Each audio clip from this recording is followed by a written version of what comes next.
మీ జీఐఈటీ ఇప్పుడు జీజేయుగా మారింది. 2000కు పైగా ప్లేస్మెంట్స్, ఐపీఎం, కేపీఎంజీ వంటి సంస్థలతో ఇంటిగ్రేటెడ్ కోర్సులు. యూపీఎస్సీ కోచింగ్, అడ్మిషన్లు ఓపెన్. సాఫ్ట్వేర్ ఇంజనీర్ తేజస్విని ఆత్మహత్య చేసుకున్న సంగతి తెలిసిందే. అయితే విచిత్రమైనటువంటి పరిస్థితుల్లో ఆమె చనిపోయింది. ఇంట్లో నుంచి నగ్నంగా బయటకు పరిగెత్తి ఆ తర్వాత ఒక గుడి దగ్గరికి వెళ్ళి గుడిలోని చిన్న రాతి విగ్రహం తీసుకొని ఆ విగ్రహంతో పాటు పక్కనే ఉన్నటువంటి చెరువులోకి దూకి ఆత్మహత్య చేసుకుంది. అసలు ఏం జరిగింది, ఎందుకు జరిగింది అనేది ఇప్పటి వరకు ఇంకా క్లారిటీ లేదు. ఇదే విషయం మీద మనకి మరింత సమాచారం అందించేందుకు మేడిపల్లి ఇన్స్పెక్టర్ జితేందర్ రెడ్డి గారు లైవ్ కాల్ అందుబాటులో ఉన్నారు. ఒక్కసారి ఆయన అడిగి మరిన్ని వివరాలు తెలుసుకుందాం. సార్ నమస్తే అండి. నమస్తే. సార్ ఏం జరిగింది తేజస్విని ఇష్యూలో? ఎందుకు ఆమె అలా బిహేవ్ చేశారు? ఏమన్నా ప్రాథమిక సమాచారం ఏమన్నా తెలిసిందా సార్? అసలు ఏంటి? గుడ్ మార్నింగ్ సుమ గారు. ఏం లేదు, ఇందులో తేజస్విని అని 25 ఇయర్స్ అమ్మాయి. యాక్చువల్‌గా వీళ్ళ మదరు, ఫాదరు మధ్యల మ్యాట్రిమోనియల్ ఇష్యూస్ ఉన్నాయి. యాక్చువల్‌గా వీళ్ళ ఫాదర్ వచ్చేసి వైజాగ్. ఆయన steel sir. Plant employee. Retired అయిపోయిండు. వాళ్ళకు గొడవలొచ్చేసి ఈ అమ్మాయి ఫస్ట్‌లో బెంగుళూరులో సాఫ్ట్‌వేర్ ఎంప్లాయీగా పనిచేస్తుండేది. ఫస్ట్ ఆ తర్ బెంగుళూరులో పనిచేసేవాళ్ళా సార్ ఆమె? ఆమె బెంగుళూరులో పనిచేసి actually she is a most intelligent. NIT Warangal. Job మరి ఏమైందో జాబ్ పోయినట్టుంది. జాబ్ నుంచి ఇక్కడ హ్మ్. బెంగుళూరు నుంచి డైరెక్ట్ వైజాగ్ వెళ్ళిపోయారు ఫాదర్ కాడ. ఫాదర్ కాడ మళ్ళా కొంత ఇష్యూస్ అయినాయి. ఇష్యూస్ అయినాక వాళ్ళు చెప్పపెట్టకుండా హైదరాబాద్ వచ్చి కుషాయిగూడ కాపురాల ఏరియాలో ఉన్నారు. అక్కడ హ్మ్. కొన్ని రోజులు ఉన్నాక మళ్ళీ అక్కడ నచ్చక వాళ్ళు ఎయిర్ బిఎన్‌బి యాప్ ద్వారా శంకర్ నగర్, పీర్జాదిగూడ, మేడిపల్లి లిమిట్స్‌లో రెంట్‌కి ఉండడం జరిగింది ఫస్ట్ ఫ్లోర్‌లో. అక్కడ వచ్చి ఇప్పుడు సుమారు 25 డేస్ నుంచి అక్కడ ఉంటున్నారు. యాక్చువల్‌గా వీళ్ళకు జాబ్ పోయింది. ప్లస్ మ్యాట్రిమోనియల్ ఇష్యూస్ వల్ల వీళ్ళు ఒక మెంటల్ ట్రామాలో ఉన్నారు. అంటే ఫోబియా అనే ఒక మానసిక జబ్బుతోటి ఉన్నారు. వాళ్ళ మదర్ గూడా ఫిట్స్ ఉంది. ప్లస్ ఆమె కూడా భయాందోళనకు గురైతుంటది. అదే క్రమంలో శుక్రవారం నాడు వీళ్ళు ఒక ఫ్లాట్ చూద్దామని చెప్పేసి మియాపూర్ పోయారు తల్లి, కూతుర్లిద్దరు. ఒక డబుల్ బెడ్‌రూమ్ ఫ్లాట్ చూసి వచ్చి తినేసి పడుకున్నారు. ఇగ ఓకే. మదర్ ఒక బెడ్‌రూమ్‌లో పడుకుంది. కూతురు ఒక బెడ్‌రూమ్‌లో పడుకుంది ఫస్ట్ ఫ్లోర్‌లో. అట్లనే నైటు అది ఇది ఏదో రాసుకుంటూ, చదువుకుంటూ పిచ్చి పిచ్చిగా చేసి ఇంట్లో ఉన్న సామాన్లన్నీ కొన్ని విండోస్ నుంచి బయటికి విసిరేసి, తర్వాత ఈ చివరకు ఆమె ఒంటి మీద ఉన్న కంప్లీట్ డ్రెస్సింగ్ కూడా తీసేసి, కిందకి పరిగెత్తుకుంటూ వచ్చింది. కింద 4 మెంబర్స్ బ్యాచిలర్స్ ఉంటారు. Rohit, Rajesh and Hemant and Tarun. వాళ్ళ ఇంట్లోకి ఉరికింది. అందులో ఒక అబ్బాయి 1:30కి ఫోన్ మాట్లాడుతూ 2:00 ఆ ప్రాంతంలో ఫోన్ మాట్లాడుతుంది. హ్మ్. ఈమె న్యూడ్ ప్యాడ్ చూసి అతను పరేషాన్ అయిపోయిండు. ఏమైందని చెప్పేసి అతను టెన్షన్ పడ్డాడు.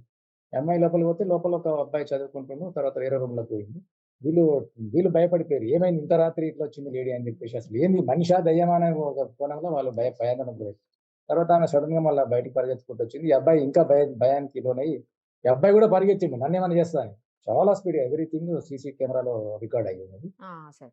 తర్వాత ఈ అబ్బాయి భయానికి స్ట్రెయిట్ కొరికిండు. తర్వాత ఈ అమ్మాయి రైట్ సైడ్ రావడం జరిగింది. రైట్ సైడ్ వచ్చి అక్కడ టెంపుల్ డోర్ తీయడం ప్రయత్నించింది. ఆ డోర్ రాకపోతే పక్క గల్లీలో చిన్న టెంపుల్ ఉంటది. అందులో ఒక చిన్న స్టోన్ ఐడల్ ఉంటది అమ్మవారిది. అది తీసుకొని అదే బేర్ బాడీతోని పోయి ఫిర్యాదు చెరువులో దునకడం జరిగింది.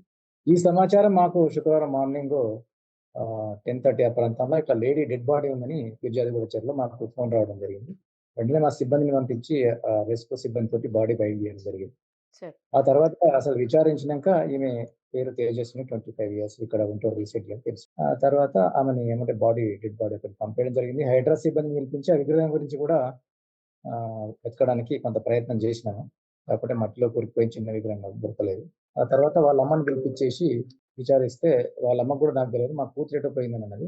తర్వాత మళ్ళా మనం విచారిస్తే వాళ్ళ అమ్మని కూల్ చేసి హాస్పిటల్ తీసుకుపోయి చూపిస్తే అప్పుడు ఆమె ఎక్కడో తప్పిపోయిందని అనుకుంటుంది గానీ, చనిపోయిందని అనుకోలేదు.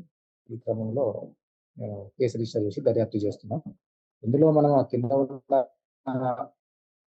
పోర్షన్‌లో ఉన్న బ్యాచ్‌లర్ అబ్బాయిలను విచారించడం జరిగింది. వాళ్ళ మదరు, వాళ్ళ ఫాదరు, ఆ ఇంటి ఓనర్‌ని విచారించడం జరిగింది. సార్ ప్రాథమిక సమాచారం అంటే మీరు సేకరించినటువంటి సమాచారం ప్రకారం అయితే ఆమెకేమన్నా హెల్త్ ఇష్యూస్ ఉన్నాయా సార్? కొంచెం మెంటల్ కండిషన్ బాగలేదు ఇద్దరికీ కూడా తల్లికి, కూతురికి అని అంటున్నారు చుట్టుపక్కల అందరూను. అది నిజమా సార్? దాని వలన ఇలా చేసుండొచ్చా? ఇప్పటివరకైతే అదే మేడం. యాక్చువల్‌గా ఏందంటే ఆళ్ళ తల్లి గూడా చెప్తుంది. ఏం చేస్తున్నావు మాకే అర్థం కాదు ఒక్కొక్కసారి అని అంటుంది. అంటే ఫియర్ ఫోబియా అంటుందామె. Fear phobia. At the same time fits గూడా ఉంది ఆమెకు.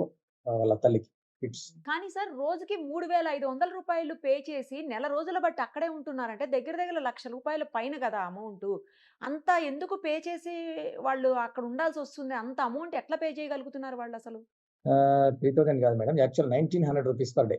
1900 బిఎన్‌బి 1,900 పర్ సరే అయినా కూడా చాలా ఎక్కువే గదా sir. Almost 2000 60 per day.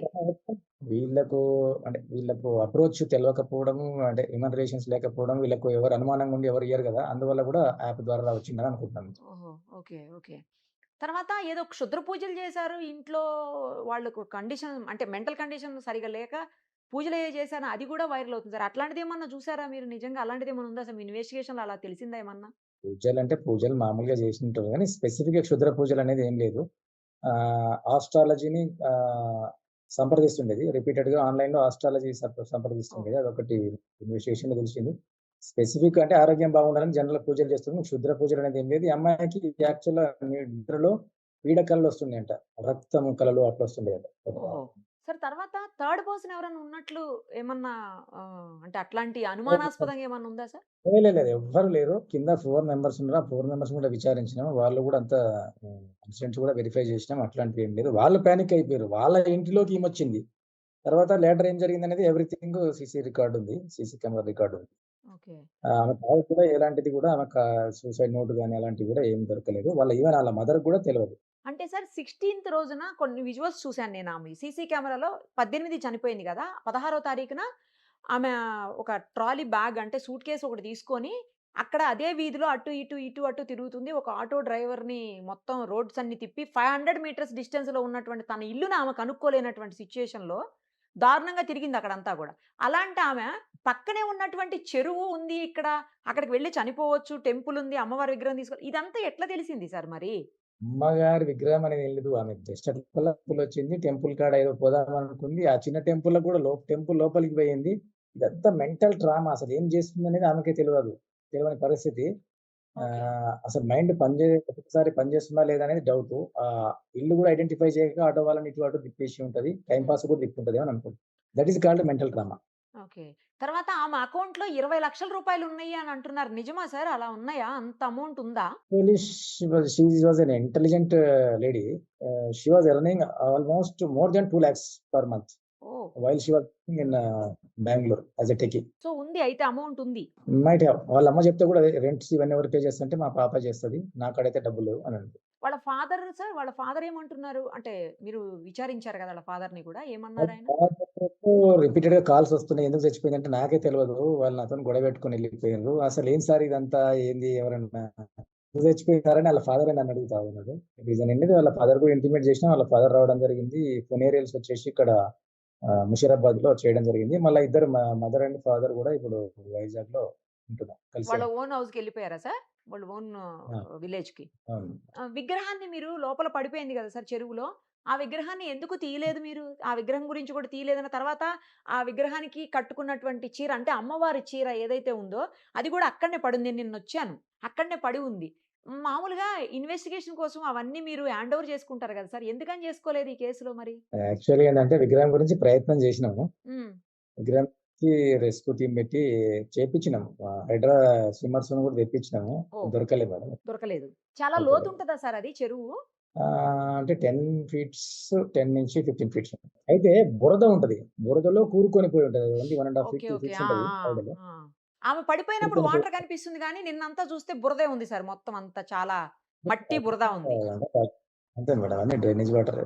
Sari అక్కడే ఉంది సార్. ఎందుకు హ్యాండ్ ఓవర్ చేసుకోలేదు మీరు? నాకదొక్కటే అర్థం గాలేదు. అంటే స్పెసిఫిక్ దానివల్ల అది తీసుకొని పోయి అక్కడ పడేసింది. దాన్ని ఎందుకులే అని మనం ఆలోచన. ఓకే. ఇంకా అక్కడే ఉంది. అక్కడ అక్కడే ఉంది సార్. నిన్న ఈవెనింగ్ నేను వెళ్ళినప్పుడు, నిన్న ఆఫ్టర్‌నూన్ అంతా నేను అక్కడనే ఉన్నా. అక్కడే ఉంది శారీ అమ్మవారిది. Thank you so much. Thank you so much. Thank